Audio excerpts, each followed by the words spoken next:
52주니까요. 10달 가까이 예레미야서를 가지고 말씀을 나누었습니다.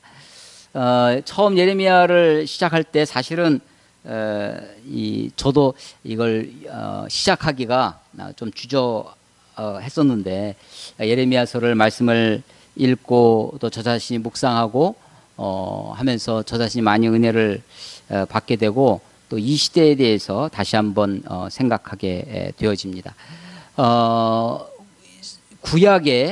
구약의 전통은 두 기둥이 있습니다. 하나는 제사장들의 그룹이 있어요. 제사장으로 흐르는 전통이 하나 있고, 또 하나는 선지자를 통해서 흐르는 전통이 있습니다. 제사장은 성전에서 제사를 드리는 것이 주 임무이죠. 그러다 보면 제사장은 그 나라를 위해서, 왕을 위해서 그들과 함께 하는 시간도 많아지고 그들을 위해서 활동하고 그렇게 됩니다.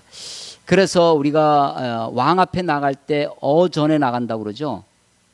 들어봤어요? 어자. 이 어자가, 그래서 이 임금, 왕이 사용하는 것을 뭐라고 하냐면 어용이라고 합니다. 그런데 이제 어떤 단체가 이 친정부적인 활동을 하면 그런 단체가 되면 어용단체다. 이런 말 하잖아요. 고기 어자가 아닙니다. 임금 어자입니다. 어용이죠. 요즘은 이제 그것을 관변단체라고 합니다.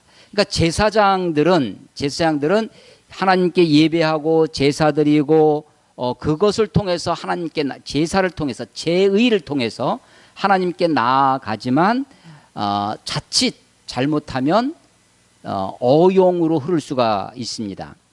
그 제사장들을, 그 왕들을, 권력이 있죠. 왕은 권력이 있고 힘이 있습니다.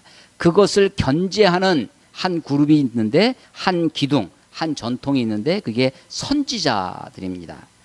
선지자들은 왕을 견제합니다. 그러다 보면 제사장과 선지자가, 사실은 제사장도 선지자도 다 하나님의 종이죠.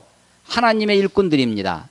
또 하나님을 위하여 사역을 해야 함이 마땅한데, 이렇게 서로 상반된 영역이 되어집니다. 구약 성경에 역사서가 있는데, 구약 성경의 역사서 중에 이 앞에 5권이 있어요. 창세기, 출애굽기, 레위기, 민수기, 신명기. 이걸 오경이라고 합니다.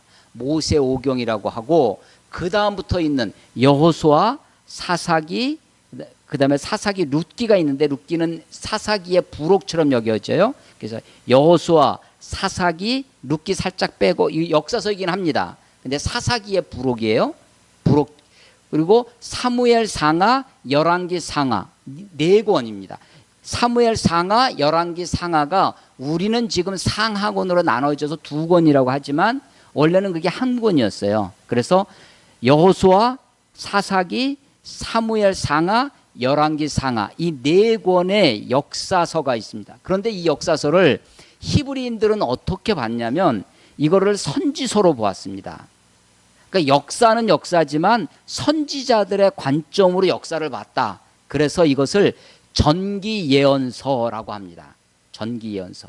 앞에 있는 예언서라는 거예요. 후기 예언서가 있겠죠.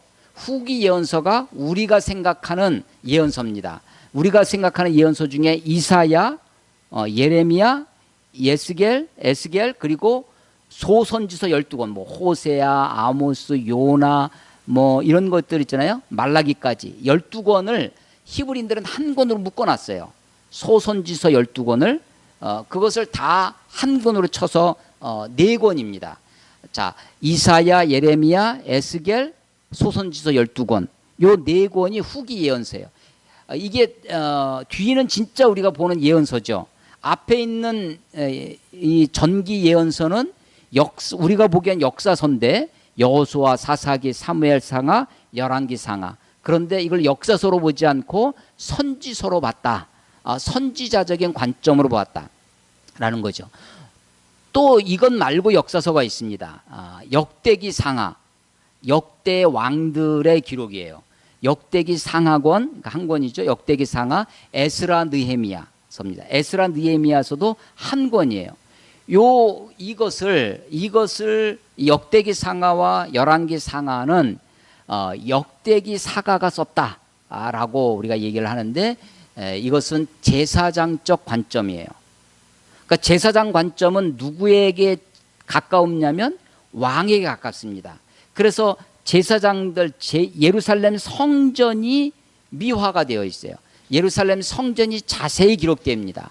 그러니까 솔로몬의 이야기가 잘 기록되어 있겠죠. 왕들 친왕적이에요. 그래서 역대기 상하에는 다윗 왕의 스토리가, 다윗 왕의 이야기가 잘 기록되어 있지만, 다윗 왕의 오점이라고 할 수 있는 밧세바를 강간한 사건, 우리아를 죽인 사건, 이런 것들은 역대기에는 빠져 있습니다.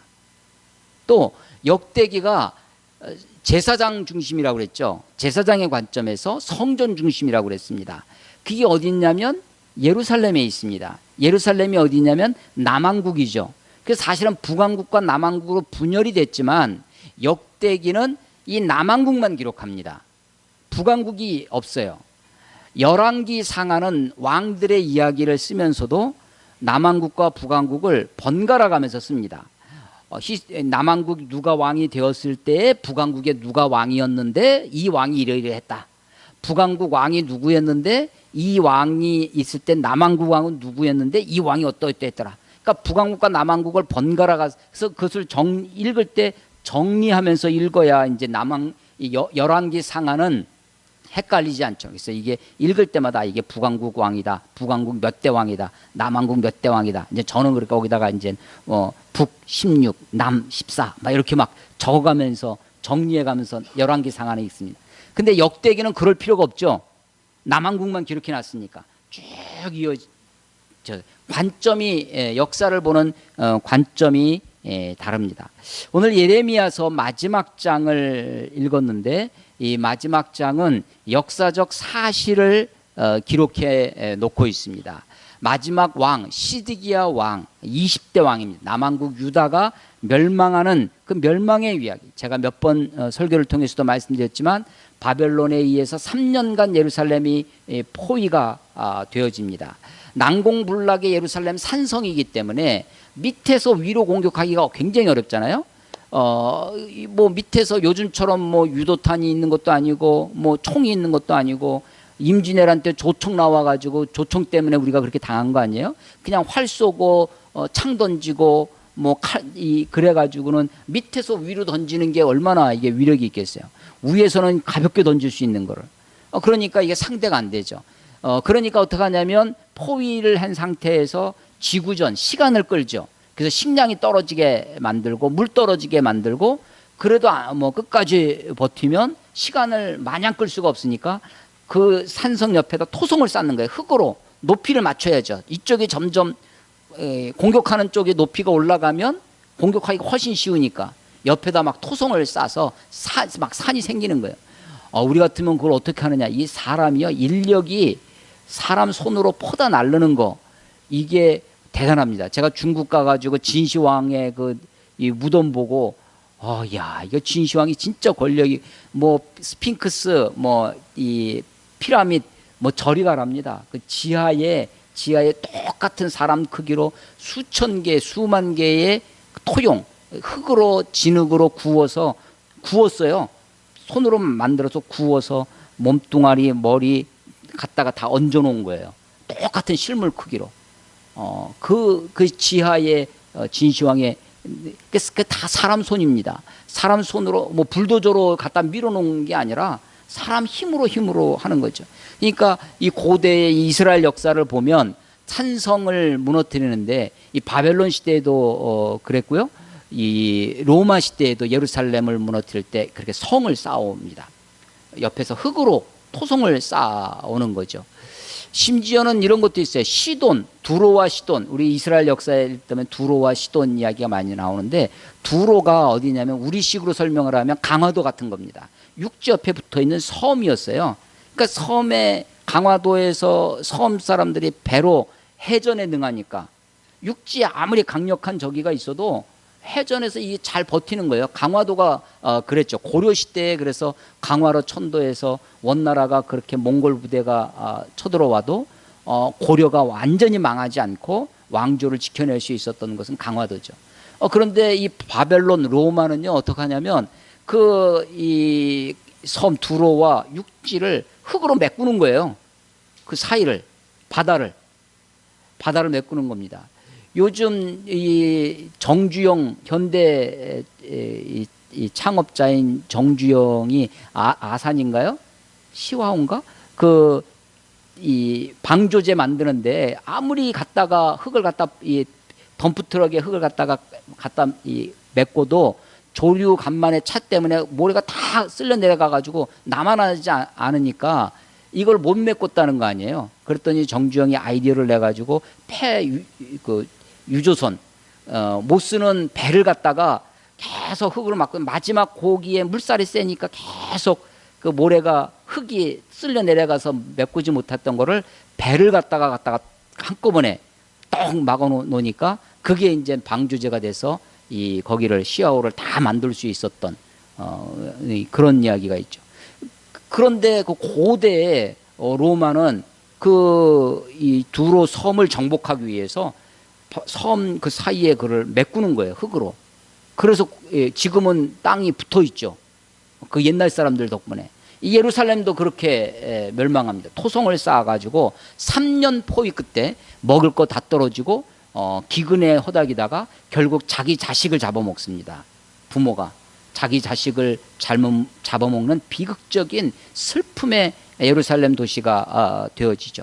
결국은 바벨론이 3년째 되는 시디기야 왕 11년에 쳐들어옵니다. 성벽이 무너지죠. 더 이상 토성을 쌓아서 비슷한 높이에서 공격해 오니까 큰 나무, 통나무를 밀고 와서 성벽을 부딪힙니다. 그래서 성벽이 무너지는 거예요. 돌로 쌓은 콘크리트로 막 이렇게 놓은 게 아니니까 우리 요즘처럼 막 포탄을 쏴붙지 않아도 큰 나무로 가가지고 와서 들이박습니다. 그래서 성벽이 무너지고 성문이 뚫리고 하는 거죠. 그래서 결국은 예루살렘이 무너지는데 그때 유대인들이 이 남한국 유다 사람들이 예루살렘은 하나님의 도성이니까 안전할 것이다. 그래서 바벨론이 쳐들어오니까 전부 다 예루살렘에 들어옵니다. 막 성벽이 무너지니까 하나님의 성전, 이 성전은 하나님이 지켜주실 것이다. 그래서 전부 다 성전에 들어옵니다. 그런데 그 성전이 짓밟힙니다. 바벨론의 말들이 다 짓밟고 거기에 있는 성전에 있는 기물들을 다 뺏어가고 너무나 이 유대인들이 이스라엘 사람들이 황당한 거죠. 아니 하나님이 계신다고 하는데 성전이 짓밟히는 거예요. 이방인들에 의해서. 그래서 이제 성지에 가면 이스라엘 가면 그 말들이 그 교회를 짓는데 막 말을 타고 와서 교회를 짓밟으니까 문을 작게 만들어요. 말을 타고는 못 들어오게. 그 사람만 들어올 수 있게끔 그렇게 만들어 놓은 데도 있습니다. 그렇게 막 짓밟히고 예루살렘의 그 하나님의 성전의 보물들, 법궤 뭐 이런 것들이 다 그때 빼앗기게 됩니다. 시디기야가 도망쳤습니다. 도망치는데 아라밧길로 도망치다가 여리고 평지에서 잡혀서 신문을 받습니다. 신문을 받는데 그 시디기야 왕이 보는 앞에서 두 아들들이 죽어요. 두 아들을 죽이고 모는 다 그걸 목격하게 하는 거죠. 이게 왜냐하면 처음에는 시디기야 왕이 그 선 왕이 누구냐면 여호야긴입니다. 오늘 31절에 여호야긴이 나오죠. 이게 19대 왕입니다. 1절에 있는 시드기야는 20대 마지막 왕이고 이 여호야긴은 조카예요. 그의 아버지 여호야김 이름이 비슷해요. 아버지는 여호야김 18대 왕입니다. 18대 왕도 처음에는 바벨론에게 복종하는 척하다가 18대 왕 여호야김 때 유명한 갈그미스 전투가 벌어집니다. 애굽과 바벨론이 전투가 벌어졌어요. 그래서 바벨론이 이깁니다. 그래서 남한국 유다가 바벨론의 영향력 아에 들어갔어요. 그런데 잘 조공을 바치다가 바벨론에게 애굽이 이제 완전히 자기 나라 애굽 땅으로 밀려 들어가서 애굽을 이집트를 완전히 멸망시키지는 못했어요. 바벨론이 이스라엘 땅에 영향력을 발휘합니다. 그래서 처음에는 조공을 바치는데 애굽이 이제 전쟁에서 한번 졌지만 몇 년 지나면서 힘을 키우고 애굽이 야 너희들 남한국 유다 너희들이 그 옆에 있는 주변에 모압이니 암몬이 작은 나라들이 있었습니다. 이 연합해 가지고 바벨론에게 항거를 하면 우리가 가서 도와주마. 이 말에 부추김을 받아 가지고 아버지 18대 왕 여호야김이 바벨론을 배반합니다. 조공도 바치지 아니하고 연합군을 형성해서 바벨론에게 대항하려고 하는 거예요. 바벨론이 내려와 가지고 완전히 짓밟아 버리고 예루살렘을 함락시킵니다. 그런데 나라를 망하게 하진 않고 여호야긴, 오늘 그 31절에 나오는 아들 19대 왕에게 왕이 넘어가는 거예요. 이 왕이 3개월 만에 얘네들도 안 되겠다. 그래서 이 여호야긴도 포로를 잡아갑니다. 그래서 포로가 3번, 사실은 바벨론의 포로를 3차에 걸쳐 들어가요. 18대 왕 여호야김 왕 때 한 번 포로로 잡혀가고 19대 왕 여호야긴 때 한 번 포로로 잡혀가고 마지막 시드기야 왕 때 완전히 나라가 망하고 왕조가 무너지고 포로로 잡혀가는 3번에 걸친 포로가 되어집니다. 이 여호야긴 19대 여호야긴은 왕을 3개월밖에 못했어요. 아버지가 이 아버지 여호야김은 잡혀가 죽고 1차 포로로 잡혀가고 죽고 두 번째 왕 여호야긴은 3개월밖에 왕이 못 됐는데 포로로 이거 아무것도 어리버리하죠. 3개월. 근데 가만 보니까 얘도 안 되겠다 해가지고 곧바로 잡아가고 그의 삼촌 시드기야가 왕이 되는 겁니다. 그게 마지막 왕인데 이 마지막 왕도 처음에는 잘 바벨론에게 조공을 바쳤어요. 조공을 바치고 하다가 배반을 합니다. 바벨론을 3절 끝에 보면 시드기야가 바벨론 왕을 배반하니라 이렇게 돼 있죠. 그래서 조공을 바치지 아니하고 독립하겠다라고 했더니 바벨론이 쳐들어와서 3년간 포위하고 나라가 망하는 것입니다. 이 비극적인 최후의 이야기, 그리고 결국은 자기 아들 죽고 자기가 보는 데서 이 전쟁을 해 어떻게든지 바벨론과 싸워야 된다라고 하는 그 항전을 주장을 하던 이 친애굽파예요. 친애굽파 이 신하들이 다 죽고 자기가 보는 데서 두 아들 죽고 신하들 죽고 그리고 나서 자기 눈 뽑히고 시드기야의 두 눈을 뽑고 그리고 착고에 채워서 놋사슬에 채워가지고 거기서부터 그 놋사슬 무거운 쇠사슬을 끌고 왕이 걸어서 바벨론까지 끌려갑니다. 그리고 거기서 죽음을 맞이하죠. 그리고 11절입니다. 시드기야의 두 눈을 빼고 놋사슬로 그를 결박하여 바벨론 왕이 그를 바벨론으로 끌고 가서 그가 죽는 날까지 오게 가두었더라. 예, 시드기야 왕의 비극적인 최후를 맞이하는 것입니다. 예레미야 애가서 바로 뒤에 한번 찾아보겠습니다. 예레미야 애가. 이 예레미야가 슬픈 노래 애가를 짓습니다. 1장 1절에 슬프다 이성이요 2장 1절에 슬프다 이렇게 슬픈 노래 애가입니다. 3장에 4장을 먼저 보겠습니다. 4장 슬프다 어찌 그리 금이 빛을 잃고 이렇게 시작되는 4장에 보시면 9절 칼에 죽은 자들이 줄여 죽은 자들보다 나음은 줄여서 죽으면 그 굶주려서 계속 죽지도 못하고 가죠. 근데 칼에 죽으면 단번에 죽으니까 훨씬 낫다는 거예요. 칼에 죽은 자들이 줄여 죽은 자들보다 나음은 토지 소산이 끊어짐으로 먹을 것이 없습니다. 그들은 찔림받은 자들처럼 점점 쇠약하여 가미로다. 딸 내 백성이 멸망할 때 자비로운 부녀들이 원래 부녀들은 자비로웠어요. 엄마들이 정말 자비로웠는데 자기들의 손으로 자기들의 자녀를 삶아 먹었도다. 자기들의 손으로 자기들의 그 자녀를 삶아 먹는 그런 비극적인 땅이 되어지는 것이죠. 3장을 가보겠습니다. 예레미야 애가는 5장으로 되어 있는데 전부 다 이것이 22절씩 되어 있다가 3장만 중심이 되는 가운데 있는 3장만 22절이 두 번 있는 66절로 되어 있어요. 그 중심이 그래서 3장이죠. 3장에 가보면 3장 18절 스스로 이르기를 17절부터 읽어보겠습니다. 주께서 내 심령이 평강에서 멀리 떠나게 하시니 예레미야의 마음이 평강에서부터 멀리 떠나게 됐습니다. 내가 복을 내어 버렸으며 스스로 이르기를 나의 힘과 여호와께 대한 내 소망이 끊어졌다 하였도다. 소망이 끊어졌어요. 19절 내 고초와 재난 곧 쑥과 담즙을 그래서 이 쑥 담즙 다 쓴 거죠. 속에서 쓴물이 올라옵니다. 고초와 재난이 있어요. 20절 내 마음이 그것을 기억하고 내가 낙심이 되오나 낙심이 되죠. 그런데 이 고난과 이 담즙 같은 쑥과 같은 그 인생을 그것을 내가 뱉어버리지 아니하고 21절 보면 이것을 내가 내 마음에 담아두었더니 그 재난 고초 쑥 담즙을 뱉어버리지 아니하고 자기 마음에 담아두었답니다. 그랬더니 그것이 그 마음에 담아둔 고초 마음에 담아둔 쑥 담즙이 오히려 나의 소망이 되었사오면 예레미야가 그 고통 속에 바닥을 치는 거예요. 그래서 거기서부터 올라오는 거예요. 소망이 끊어졌다고 소망이 없다고. 그런데 오히려 그 고난이 오히려 소망이 되었다라고 이야기를 하는 것입니다. 22절 왜냐하면 여호와의 인자와 긍휼이 무궁하심으로 우리가 진멸되지 아니함이니이다.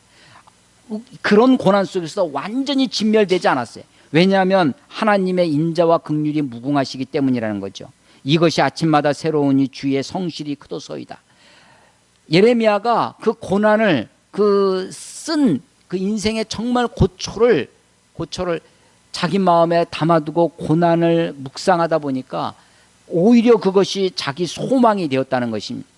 고난이 오히려 소망이 됩니다. 오늘 설교 제목이 뭐였냐면 그래도 소망이 있습니다. 입니다. 그래도 소망이 있습니다. 예.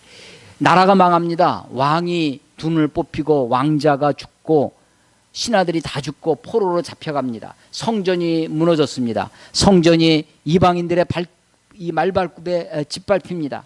그럼에도 불구하고 소망이 있다는 거예요. 그 소망이 있다는 것을 예레미야가 어떻게 이야기하냐면 31절부터 이야기하는 것입니다.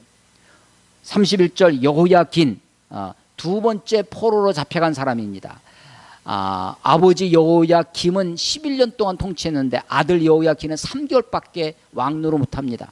그리고 곧바로 포로로 잡혀가는데 그가 31절 보면 유다왕 여호야긴이 사로잡혀간 지 37년 37년 동안 잡혀갔어요. 이 긴은 18세에 즉위합니다. 18살에 왕이 돼서 3개월 만에 잡혀갔어요. 그리고 37년을 포로로 있었으니까 죄수로 감옥에 있었으니까 그야말로 요즘 용어로 하면 최장기수입니다. 그래서 아마 나이가 55세 전후가 되었을 것입니다. 그때 바벨론 왕 에월 무로닥 지난주에 설명드린 거 기억나세요? 무로닥 마루뚝이라고 하는 바벨론의 최고의 신의 이름입니다. 그러니까 신의 이름을 그 이름에 넣었다는 것이죠. 에월 무로닥 왕이 즉위를 했는데 그 즉위하자마자 왕이 대통령이 되면 새로운 대통령이 되면 첫 번째 하는 일 중에 하나가 뭐냐면 자기가 아주 착한 왕이다 선왕이다 라는 것을 소위 국민 통합을 위해서 단행하는 것이 있습니다. 그게 사면이죠. 사면 복권을 행사합니다. 그래서 이 에월 무로닥 왕이 즉위 원년에 12달째 25째 날 그가 유다의 여호야긴의 왕의 머리를 들어주었습니다. 이제 죄수가 고개 숙이고 사는 그 죄수에서부터 감옥에서 풀어줬다는 것입니다. 32절 그에게 친절히 말하고 그의 자리를 그와 함께 바벨론에 있는 왕들의 자리까지 높여줍니다. 그리고 그 죄수의 의복을 갈아입혔고 그의 평생 동안 항상 왕의 앞에서 먹게 합니다. 그가 날마다 쓸 것을 바벨론 왕에게서 받는 정량이 바벨론 왕이 이제 매월 일정액을 지급해 주는 거예요. 왕으로서의 품위를 지킬 수 있도록 죽는 날까지 곧 종신토록 받았더라 라고 합니다. 11절 끝에 보면 시드기야 왕은 어떻게 하냐면 그가 죽는 날까지 옥에 갇혀 있어요. 옥에서 죽습니다. 그런데 이 여호야긴은 그 왕권은 회복된 것은 아니지만 거기서 감옥에서 풀려나서 왕의 품위를 지킬 수 있도록, 그래서 죽는 날까지 종신토록 그것을 받게 되었다라고 예레미야서가 이렇게 끝납니다. 예언서가. 그런데 이 31절에서 34절에 이 끝마치는 내용은 선지자들의 역사서, 전기 예언서라고 하는 열왕기 상하, 열왕기 하의 마지막 25장에 남한국 유다의 마지막 패망의 모습도 이 이야기로 끝납니다. 여호야긴이 포로로 잡혀갔는데 거기서 회복이 되어서 그 왕의 품위를 지킬 수 있도록 왕과 함께 밥을 먹고 죄수의 옷을 벗고 평생도록 그렇게 살았다라는 이야기로 끝나요. 근데 이 이야기는 유대인들에게, 이스라엘 사람들에게 희망의 메시지가 되는 것입니다. 유다 다윗의 왕들이 아주 망하지 않았구나. 다윗 왕가가 그래도 살아있구나. 우리도 요즘에도 무슨 공주 영화가 나오더라고요. 마지막 일제시대 영친왕, 마지막 고종 순종 이후에 일본으로 끌려간 영친왕이 살아있다라는 것이 이 조선 사람들에게 희망이 됩니다. 그런 것처럼 이스라엘 사람들에게 유다의 왕 다윗의 혈통이 살아있다라는 것을 그들에게 희망의 메시지로 전하는 것입니다. 열왕기 하 25장 마지막 이야기가 바로 이 이야기입니다. 여호야긴의 이야기고, 예레미야서 남한국 유다의 패망을 예언하는 예레미야의 메시지도 이러합니다. 희망, 소망이 있다. 오늘 설교 제목이 그래도 소망이, 나라가 망했습니다. 성전이 무너졌습니다. 기독교인은 그리스도인들은 그야말로 진짜 진정한 긍정주의자라고 저는 생각합니다. 아무리 어렵고 힘들어도, 상황이 아무리 나빠져도, 아무리 고난과 핍박과 고통 중에 있다 할지라도 아주 절망할 수 없는 사람, 아주 낙담할 수 없는 사람, 아니 예레미야처럼 낙담의 바닥을 쳐도 오히려 그것이 나의 소망이 되었사오니 라고 고백할 수 있는 것입니다. 예레미야가 그렇게 고초와 극한 고난 중에서도 오히려 소망이 있사옴은 여호와의 인자와 긍휼이 무궁하심으로, 그 고난 중에 깊이 묵상되어지는 하나님, 그 고난과 어려움, 고초 가운데 묵상되어지는 하나님이 참 소망, 참 희망이라는 것입니다. 그래서 그리스도인들의 역사관, 기독교의 역사관은, 기독교의 성경의 역사관은 항상 긍정적입니다. 항상 최후의 긍정이에요. 끝까지 긍정합니다. 여러분, 이스라엘 이 히브리인들의 역사관이 제일 처음에 등장하는 것이 뭐냐면 창세기 1장입니다. 창세기 1장에 하나님이 세상을 천지를 창조하시는데 첫째 날 빛이 있으라 하시니 빛이 있었고 이렇게 시작됩니다. 그런데 그때 저녁이 되고 아침이 되니 이는 첫째 날이더라. 저녁이 되고 아침이 되니 이는 둘째 날이더라. 하루가 어떻게 시작되냐면 저녁으로부터 시작됩니다. 그래서 유대인들은, 히브리인들의 시간은 어떻게 시작됩니까? 하루가 언제냐면 해질 때서부터, 저녁 때서부터 밤을 지나서 그 다음 날까지, 이게 하루예요. 우리는 아침부터 밤까지가 하루인데 히브리인들은 저녁에서부터 시작해서 밤으로 시작해서 아침으로 끝납니다. 저녁이 되고 아침이 되니 이는 첫째 날이더라. 저녁은요 곧바로 어둠으로 이어집니다. 그리고 깊은 어둠, 새벽으로 이어져서 아침으로 끝나죠. 그래서 히브리인들은요, 그들이 비록 지금 밤을 지나가고 있지만, 비록 지금 어두운 새벽, 칠흑과 같은 암흑의 시대, 새벽을 지나가고 있지만 곧 아침이 될 것이다. 아마 이스라엘 사람들만큼 고난의 역사를 겪은 민족이 없을 것입니다. 근대사까지 그랬습니다. 2000년 동안 로마에 의해서 짓밟힌 그들이 2000년 동안 나라 없이 살다가 1948년도에 드디어 건국을 하죠. 지금도 이 아랍과 여러 전쟁을 겪고 또 테러의 위협 속에 살고 있습니다. 이스라엘 민족만큼 고난의 민족이 없습니다. 그런데 그들이 그 고난 속에서도 민족 의식을 잃어버리지 아니하고 야훼 하나님, 여호와 하나님을 잃어버리지 아니하고 신앙을 가지고 있었던 것 중에 하나, 그들의 역사 의식입니다. 그들의 역사관입니다. 그것은 저녁으로부터 시작돼서 아침으로 끝나는 역사관. 비록 지금은 어둡고 힘들고 고난이라 할지라도 아침이 올 것이다, 밝은 내일이 있다 라고 하는 밝음의 역사관, 긍정의 역사관입니다. 여러분, 역사관은 대표적인 것이 크게 두 가지가 있습니다. 하나는 반복사관입니다. 윤회사관, 불교식 윤회사관이죠. 이것을 그림으로, 도형으로 그리면 원으로 그릴 수가 있습니다. 원으로 돌고 도는 것입니다. 윤회죠. 윤회. 돌고 돕니다. 반복사관입니다. 역사는 다 돌고 도는 것이다 라고 하는 것이죠. 심지어는 우리가 사람도 죽어서 개로, 심지어는 지렁이 같은 미물로도 태어나고 윤회한다는 것입니다. 이 윤회사관, 원적인 역사관을 가지고 있으면 이 역사관 속의 출발은 어디입니까? 시작이 어디죠? 시작이 없죠. 어디서 끝나는 거예요? 끝나는 것도 없죠. 시작도 없고 끝도 없습니다. 돌고 돌 뿐입니다. 그런데 이 윤회사관, 반복사관, 원적인 사관 말고 선적인 사관이 있습니다. 선으로 이어집니다. 선으로 이어지는 이 서양의 사관이 대부분 선적인 역사관입니다. 아니, 동양에도 선적인 역사관을 가지고 있는 것이 있어요. 동양에도. 그것이 뭐냐면 유교적인 역사관이 그렇습니다. 유교는 선적이에요. 그렇지만 과거지향적입니다. 유교는 무엇을 지향하냐면 요순시대를 지향합니다. 과거로 돌아가는 거예요. 과거에 유토피아가 있었다는 것입니다.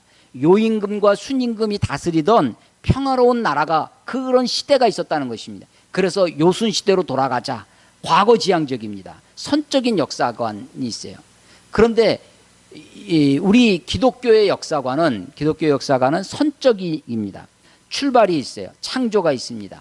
타락이 있어요. 그런데 그것을 회복하셔서 다시 새로운 창조, 종말이 있습니다. 시작이 있고 끝이 있는 역사관입니다. 아직 끝이 오지 않았습니다. 진짜 좋은 것은 오지 않았습니다. 유교는 선적이긴 하지만 과거지향적이라고 그랬어요. 기독교는 선적인데 미래지향적입니다. 미래지향적이에요. 어떻게 다르냐? 이런 것입니다. 우리도 자칫 잘못하면 이렇게 말하는 사람이 있어요. 에덴으로 돌아가자. 들어봤습니까? 에덴 동산처럼 그런 낙원으로 돌아가야 된다.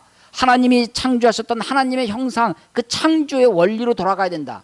이런 얘기 우리가 기독교 안에서 듣잖아요. 에덴의 낙원, 하나님의 나라가 하나님의 나라를 회복하는 것이 에덴으로 돌아가는 것이냐, 하나님의 형상을 닮게 창조된 우리가 처음 창조됐는데 그 모습으로 돌아가는 것이냐, 돌아간다, 과거지향적이냐? 아닙니다. 기독교는 과거지향적이 아닙니다. 기독교는 미래지향적이에요. 그래서 에덴을 지향하는 것이 아니라 에덴에서 실낙원한 우리가 복낙원하는 것이 아닙니다. 복낙원하는 것이 아니라 우리는 새하늘과 새 땅으로 나아가는 것입니다. 하나님의 형상으로 창조된 우리가 그 창조의 원형으로 돌아가자는 것이 아니라 그 아들 예수 그리스도의 형상을 본받고자 하는 것입니다. 예수님이 이 땅에 사람의 모습으로 오셨습니다. 우리의 죄를 위해 죽으시고 다시 부활하심으로 하나님의 아들로 우리에게 드러나셨습니다. 그 아들의 형상을 본받게 하기 위하여, 그러니까 이것은 새로운 하나님의 형상입니다. 그래서 우리가 에덴으로 돌아가는 과거 지향적인 것이 아니라 새하늘과 새 땅이라고 하는 하나님이 만드실 새로운 세계로 향해 나아가는 미래지향적인 선적인 역사관이다 라고 하는 것입니다. 이런 기독교의 역사관의 영향을 받은 서양의 역사관은 대부분 이런 선적인 역사관이고 미래지향적입니다. 또 출발이 있고 고을, 목적지가 있어요. 끝나는 것이 있습니다. 사회주의, 공산주의, 사회주의 역사관이 있어요.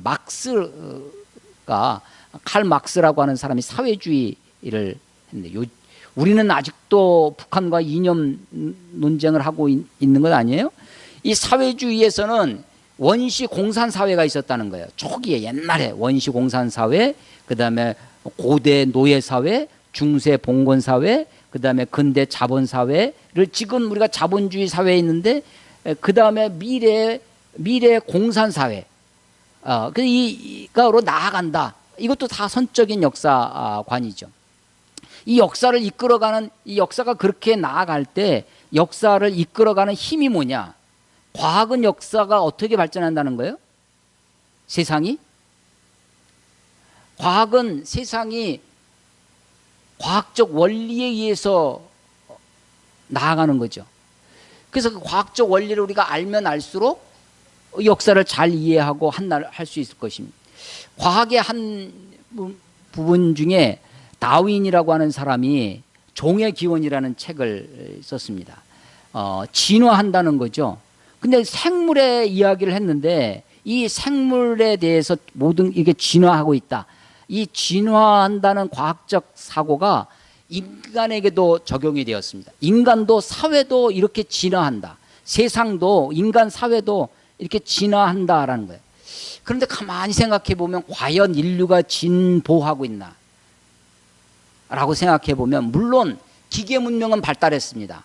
통신의 발달, 교통의 발달. 교통이 발달해서 옛날에 우리 100년 전에 우리 한국에 선교사들이 올 때는 배를 타고 몇 달씩 그 파도를 헤치면서 옵니다.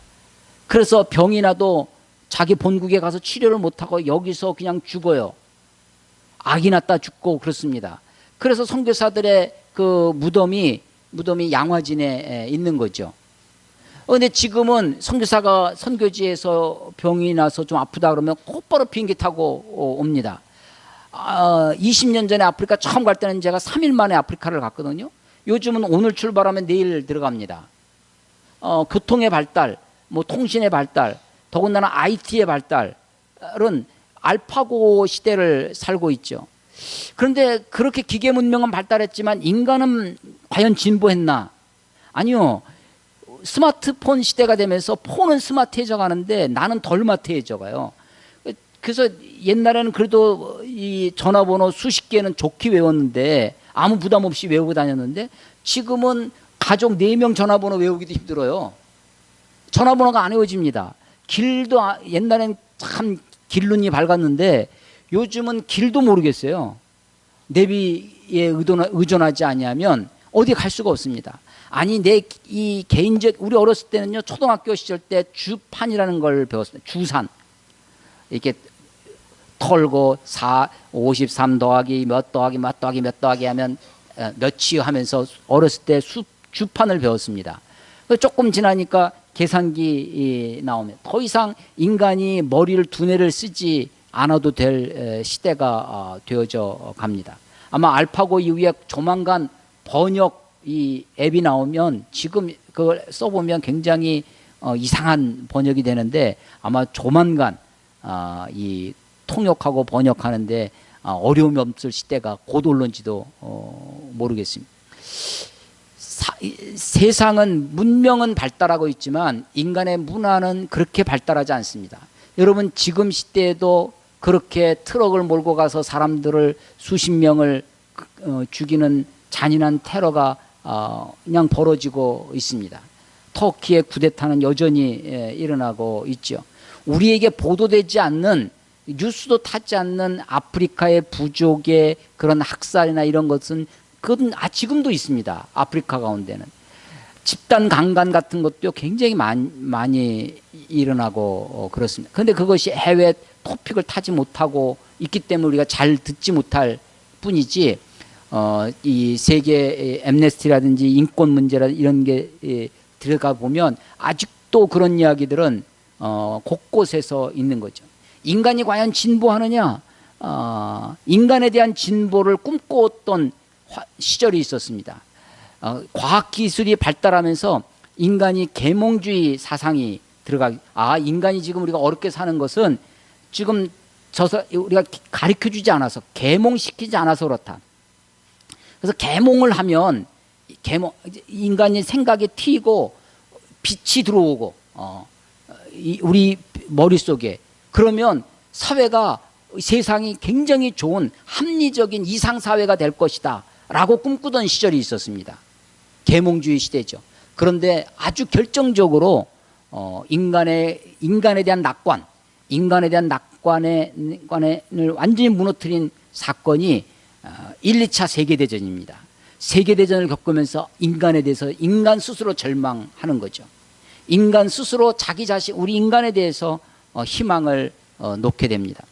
여러분, 과학은 과학적 사고로, 과학적 원리로 세상을 이해하려고 하지만 세상이 이해되어지지 않습니다. 결국 세상은 우연히 발전하는 것 같습니다. 우연히 진화하고 이렇게 우연히 세상이 되어지는 것 같아요. 사회주의, 아까 말씀드렸는데, 사회주의에서는 역사가 뭐로 발전하냐면 유물사관이라고 들어보셨어요? 유물, 골동풀 유물이 아닙니다. 유물은 뭐예요? 유물사관. 그때 유자는 무슨 유자냐면 말미암을 유자입니다. 물질로 말미암아 세상이 발전한다는, 역사가 인간의 사상, 철학, 인간의 어떤 그런 것으로 이끌어가는 것이 아니라 물질이 세상을, 역사를 이끌어간다는 거예요. 그 물질을, 먹고 사는 문제를 가지고 있는 게 뭐예요? 인간 세계 속에서 먹고 사는 문제를 공부하는 게 뭐예요? 뭐 너무 단순화시켰습니까? 경제가 그렇죠. 경제가. 이 경제가 이 사회의 이 밑바닥을 이루는 것이라는 거예요. 이 경제의 대표적인 것이 노동이죠. 지금도 뭐 이 노동을 시키는 사람하고 노동을 당하는 사람이 있잖아요. 그래서 이 사이에 계급이 존재합니다. 고대 사회의 노예뿐만 아니라 중세 봉건 시대뿐만 아니라 근대 자본주의 사회에서도 자본가와 노동가의 계급, 그래서 계급 투쟁, 사회주의는 계급 투쟁이 역사를 이끌어간다라는 거예요. 그 역사를 앞당겨야 되겠다. 미래 공산사회를 앞당기려니까 어떻게 되냐면 혁명을 하는 거예요. 사회주의 혁명을 한다는 거죠. 근데 그것이 실패로 끝납니다. 소련이 그 사회주의 혁명을 했다가 레닌 혁명으로 했던 소련이 붕괴하죠. 70몇 년 만에. 소련이 망했어요. 그래서 다 흩어집니다. 사회주의가 그것이 답이 아니라는 것이 역사적으로 증명이 됩니다. 아직도 사회주의를 가지고 있는 나라가 북한이죠. 그런데 사실은 북한도 밑바닥에서는 시장경제가, 장터를 통한 시장경제가 굉장히 사회주의는 배급을 해야 되는데 배급을 못 해주니까, 나라가 다 그걸 책임을 못 해주니까 결국은 사회주의의 근간이 흔들리고 있죠. 사회주의의 그런 것들과 자본주의가 짬뽕으로 되어져 있는 1인 독재, 공산당, 일당 독재 국가가 북한일 것입니다. 세상이 진보하는가, 사회가 발전하는가, 역사가 그렇게 나아가는가? 그렇지 않죠. 우리 한국의 근대사를 한번 생각해 보십시오. 오늘이 몇 월 며칠이에요? 7월 17일 무슨 날입니까? 제헌절입니다. 헌법을 제정한 날이에요. 1948년도에 남한에서만 단독으로 이 총선을 합니다. 그래서 거기서 총선에서 재헌의회를 구성하죠. 그 재헌의회에서 헌법을 만들어서 반포한 날이 오늘 7월 17일입니다. 68년 전입니다. 그래서 초대 대통령 이승만 대통령이 초대 대통령이 탄생되어지는 1공화국 시대가 됩니다. 이승만 대통령의 공도 있습니다. 공산주의를 물리치고 남한의 단독 정부를 견고히 하고 한 것도 있지만, 그의 후반기에 가면 독재로 일관하고 부정 선거를 저지르고, 그래서 마산에서부터 시작된 학생운동, 마산에서부터 시작된 시민운동, 마산이 굉장히, 지금은 경상도가 친여적인 곳이지만 사실은 옛날 전통은 그렇지 않았죠. 마산에서부터 시작된 것이 서울로 올라와서 고대 학생들을 중심으로 4.19 학생의회가 벌어집니다. 그 피해 항쟁을 통해서 이승만 대통령이 하야를 하고 망명을 가죠. 그래서 1공화국이 무너졌어요. 2공화국 장면 내각 들어보셨습니까? 장면, 이게 대통령 중심제로 안 되겠구나 해가지고 내각 중심제로 바꿉니다. 일본처럼 수상들이 다스리는 내각 중심제로 장면 내각. 그때 우리는 왕이 없으니까 왕 대신 대통령을 그냥 명목상 대통령을 하나 뽑아요. 그리고 장면이라고 하는 내각 수상이 나라를 실제적으로 통치를 하는 거죠. 그때 대통령이 누구예요? 우리 윤씨인데 윤보선 대통령이라고 있었습니다. 지금도 종로에 가면 윤보선 생가가 잘 되어 있는데 그 2공화국 때 사실은 혁명은 누가 했어요? 4.19 학생들이 했습니다. 그런데 혁명 이후에 권력을 인수한 것은 민주당의 장면을 중심으로 한, 그러니까 실제로 나라를 통치하지 못합니다.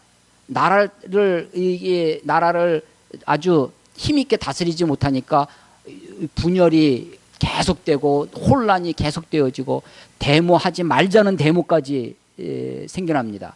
대학 교수도 데모하고 초등학생들도 데모했어요. 그 책을 읽어보면. 그러니까 온 나라가 그때 그런 혼란기에 나라를 평정한 것이 그것이 이제 지금은 4.19 혁명으로 5.16 혁명으로 그게 쿠데타냐 혁명이냐 이거 가지고 이제 하지만 5.16 군사 혁명 군사 쿠데타가 지금은 교과서에는 쿠데타로 되어 있죠. 그래서 청문회 때마다 물어보잖아요. 5.16을 어떻게 생각하느냐. 지금 박근혜 대통령 하에서는 쿠데타라고 해가지고는 이 청문회 통과할 수 없죠. 그러니까 교과서에는 이렇게 되어 있습니다. 라고만 답변을 하더라고요. 본인 생각 얘기를 안 하고. 그렇습니다. 그로부터 뭐 광주 민주화 운동도 있었지만 여러 군사 정권이 5공화국까지 이어집니다. 그래서 4공화국, 5공화국, 50, 그 다음에 6공화국 노태우까지 군사 정권이 이어지다가 김영삼 대통령 때 문민 정부가 들어서죠. 문민 정부가 들어서지만 김영삼 대통령은 3당 통합을 통해서 아직 그러나 그것은 보수 정권이었습니다. 그러다가 김영삼 이후에 김대중 그리고 노무현 이것이 보통 진보 세력에서 대통령이 그래서 보수에서 진보로 넘어옵니다. 다시 보수로 이명박 그리고 박근혜 왔어요. 이 현대사입니다. 여러분 우리 현대사가 지금 진보하고 있나 발전하고 있나 생각해 보면 그렇게 쉽게 답변할 수는 없다고 저는 생각됩니다. 오히려 세상은 기계 문명은 발전하고 있지만 정치적인 상황이나 이런 것은 어려움 중에 있을 수도 있습니다. 그러나 여러분 우리의 상황이 아무리 어렵고 힘들고 고초를 겪는다 할지라도 기독교인들은요 항상 그래도 소망을 가질 수 있는 사람들입니다. 기독교인들은 끝까지 긍정할 수 있는 사람입니다. 기독교인들은 예레미야가 그렇게 계속해서 눈물의 선지자로 나라의 패망을 예언합니다. 예루살렘이 무너질 것을 바벨론에서 짓밟힐 것을 너희들이 포로로 잡혀가서 70년 동안 포로 생활할 것을 수없이 얘기합니다. 그렇지만 마지막에 이 네 구절 31절에서 34절에 시드기야 왕의 그 비참한 최후의 뒤에 마지막에 붙여놓은 마치 엘리야가 3년 반 동안 비가 오지 않기를 위해서 기도했다가 나라가 3년 반 동안 그 농경사회에 비가 오지 않죠. 나라가 거의 망해지죠. 그리고 나서 갈멜산에서 바알의 그 선지자들과 대결을 벌이잖아요. 그때 엘리야가 기도할 때 그 종 게하시한테 기도하고 무릎이 그때 얼마나 간절히 기도하냐면 무릎 사이에 두 무릎 사이에 머리가 들어가요. 전 도저히 할 수가 없습니다. 날렵하신 분들 혹시 할런지 모르겠어요. 자기 그 성경에 무릎 사이에 머리를 박고 그렇게 기도합니다. 간절히 기도하고서는 게하시한테 야 가서 바다 쪽을 보고 와라. 아무 변화도 없습니다. 7번을 시킵니다. 7번을 시켰더니 바다 쪽에 선지자님 사람 손바닥만한 구름이 있습니다. 그래. 그러면 아합 왕한테 빨리 내려가서 지금 비가 쏟아지니까 여기 산에 있지 말고 내려가라고 얘기합니다. 아니 그 손바닥만한 구름 하나 보고 그 하나 보고 엘리야는 비가 올 거라고 빨리 피하라고 이야기를 하는 것이죠. 이스라엘 가보면 간헐천이라는 것이 있습니다. 평상시에는 그냥 마른 땅이에요. 근데 비가 오면 나무나 이런 것이 없으니까 금세 그 한쪽에 몰립니다. 그래서 개울이 되고 급류가 지나가죠. 그래서 간헐천 그 자국이 물이 흘러가는 그런 자국이 있어요.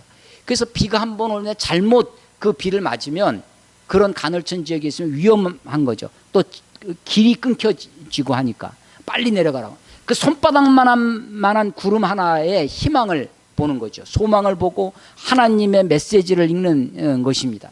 여러분 로마서 5장에 보면 우리가 환난 중에도 즐거워하나니, 환난 중에도 즐거워. 왜냐하면 환난이 인내를, 인내가 연단을, 연단이 소망을 이루는 줄을 알미니라. 그렇습니다. 우리가 환난 중에도 즐거워할 수 있는 사람은 진정한 기독교인입니다. 진정한 그리스도인은 우리의 상황이, 지금 상황이 어떠하든지 끝까지 소망을 놓지 않을 수 있는 사람입니다. 왜냐하면 하나님을 믿기 때문입니다. 하나님의 인자와 자비가 무궁하시기 때문입니다. 역사의 주인이 하나님이시라는 것을 믿기 때문입니다. 여러분 과학자들이 얘기하는 것처럼 우연히 세상이 이끌어지는 것이 아닙니다. 사회주의자들이 얘기하는 것처럼 물질이, 이런 물적인 토대가, 경제가 세상을 이끌어가는 것이 아닙니다. 우리는 역사를 이끌어가는 것이 하나님의 뜻이라고 믿습니다. 하나님의 뜻이 역사를 이끌어가는 힘, 동인입니다. 역사가 하나님의 뜻에 따라 이끌어져 갈 것입니다. 하나님의 뜻이 무엇입니까? 정의입니다. 공의입니다. 하나님의 뜻이 무엇입니까? 사랑입니다. 평화입니다. 하나님이 이 땅 가운데, 온 세계 가운데, 비록 지금 인류가 곤고한 중에 있지만 결국은 하나님의 나라를 이루실 것입니다. 우리는 이 역사관을 믿습니다. 예레미야가 그 남한국 패망의 목전에서 하나님으로부터 메시지를 받습니다. 눈물로 호소합니다. 비록 감옥에 갇혀가면서도 하나님께로부터 받은 메시지, 그 심판의 메시지를 전합니다. 그런데 마지막에 52장 끝에 예언의 메시지를 선포하고 나서 역사적인 사실을, 남한국 패망의 메시지를 전할 뿐만 아니라 그 바벨론 땅에서 포로로 잡혀간 여호야긴의 그 왕의 회복된 이야기를 적습니다. 그런데 이것은 마치 엘리야의 그 손바닥만한 구름 같은 것입니다. 유대인들에게, 이스라엘 사람들에게 다윗 왕조가 비록 지금 무너졌지만 아주 진멸되지 않았다. 하나님이 그 다윗의 씨를 남겨두셨다. 하나님의 약속은 아직도 살아있다. 하나님의 이미 역사의 주인이라고 하는 사실을 보여주고 있는 것입니다. 이것은 예레미야뿐만 아니라 아까도 말씀드렸다시피 열왕기 하 25장의 그 역사서의 마지막도 이 여호야긴 왕의 회복의 메시지입니다. 세상이 어둡고 혼탁해도 결국은 하나님의 나라가 이루어질 것입니다. 로마서는 이렇게 이어집니다. 환난이 인내를, 인내가 연단을, 연단이 소망을 이루는 줄 우리가 알미니라. 소망이 우리를 부끄럽게 하지 아니함은, 그렇습니다. 그 소망이 우리를 부끄럽게 하지 않습니다. 우리가 살아있는 소망, 참 소망, 하나님이 주시는 소망을, 그 소망을 붙들고 있다면 소망이 우리를 부끄럽게 하지 않을 것입니다. 비록 우리가 세상에서 어렵고 힘들고 남들이 보기에 이 경쟁사회에서 좀 뒤처지고 곤고하게 산다 할지라도, 대기업에 취업 못하고 우리의 생활이 곤고해지고 경제적으로 핍절하고 혹은 육체적으로 고난 중에 있다 할지라도 우리가 가지고 있는 소망이, 우리의 소망이 땅에 있다면, 우리의 소망이 사람에게 있다면 소망이 우리를 부끄럽게 할 것입니다. 그런데 소망이 우리를 부끄럽게 하지 않을 것입니다. 왜냐하면 그것은 궁극적으로 이루실 하나님의 나라에 대한 소망이기 때문입니다. 하나님께 우리의 소망이 있기 때문입니다. 이 진정한 소망, 참 소망이 있을 때 소망이 우리를 부끄럽게 하지 아니할 것입니다. 예레미야는 눈물의 선지자였습니다. 나라가 망하는 것을 예언합니다. 그런데 마지막에 정말 손바닥 구름만한 희망의 메시지를, 여호와의 기념 메시지를 통해서 우리에게 알려주고 있는 것입니다. 소망이 우리를 부끄럽게 하지 않습니다. 성경 한 곳 더 찾아보겠습니다. 시편 119편 찾아보겠습니다. 시편 119편.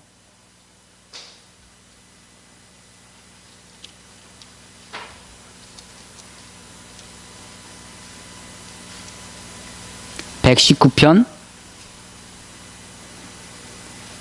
116절. 성경 중에 가장 긴 장입니다. 한 장이 119편은 176절까지 되어 있어요.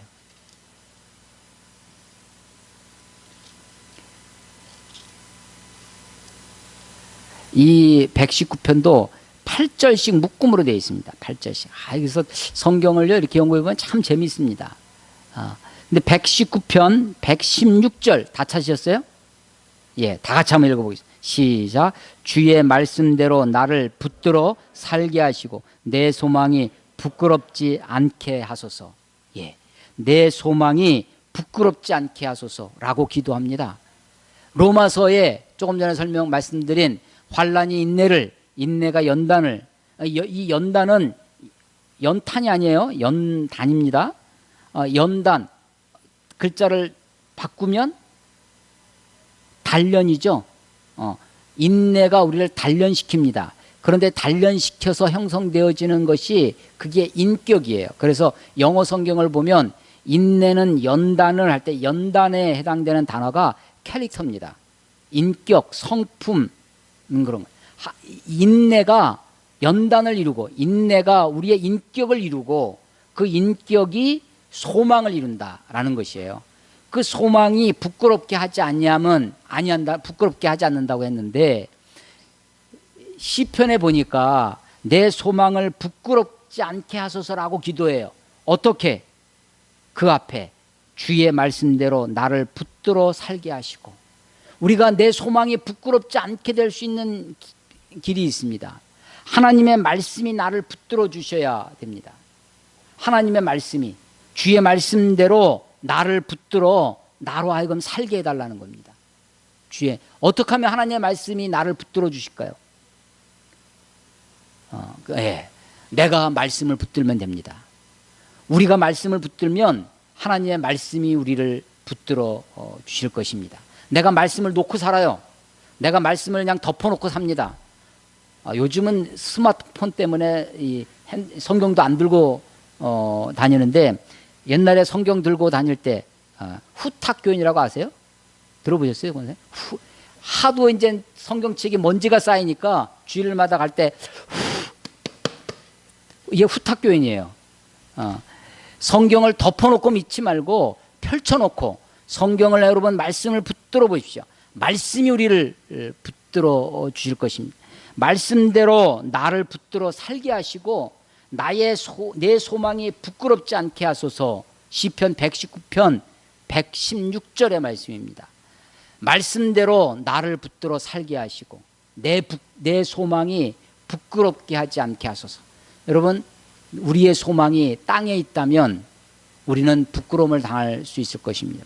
내 소망이 대기업에 취업하는 것이, 혹은 내 부자가 되는 것이, 멋진 남자 만나고 예쁜 여자 만나는 것이, 그것이 내 소망의 전부라면, 그것이 나의 진정한 소망이라면 그 소망은 우리를 부끄럽게 할 것입니다. 그런데 우리의 소망이 진정한 참 소망, 살아있는 소망이라면, 그 소망이 하나님께 있다면 그 소망이 우리를 부끄럽게 하지 않을 것입니다. 그런데 그 소망이 참 소망이 되기 위하여 하나님이 우리에게 주시는 장치가 하나 있습니다. 그것이 환난입니다. 환난이 우리를 부끄럽게 하지 아니함. 그래서 우리가 환난 속에서도 즐거워합니다. 환난이 인내가 연단을, 연단이 소망을 이룰 줄 알기 때문입니다. 예레미야서를 마치고 제가 네팔을 다녀오면 새로운 책으로 말씀을 나누고자 합니다. 어떤 책 나눴으면 좋겠어요?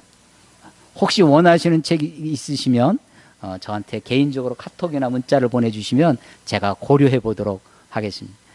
마음에 생각하는 것도 있지만 네팔에 가서 이제 더 집중적으로 생각을 하고 기도하고 오려고 합니다. 예레미야서를 읽었습니다. 슬픔의 책입니다. 아주 점철되어져 있는 슬픔과 애가로 점철되어 있는 비극적인 이야기입니다. 그런데 끝이 마지막이 그야말로 손바닥 구름만한 희망을 던져주고 있습니다.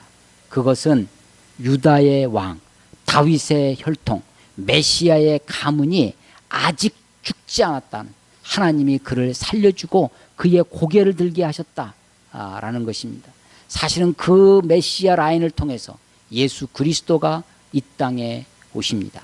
예수 그리스도의 그 아주 신락 같은 생명의 줄이 하나님의 약속을 이루실 길이 남아 있습니다. 하나님의 역사의 주인이십니다. 나라뿐만 아니라 세계뿐만 아니라 저와 여러분의 인생에도 이 개인적 삶의 역사, 퍼스널 히스토리 가운데도 주님이 히스토리, 하나님의 이야기를 써가실 것입니다. 하나님의 역사가, 하나님의 역사의 다스리심이 저와 여러분 가운데 있으시기를 주의 이름으로 축원합니다. 기도하겠습니다.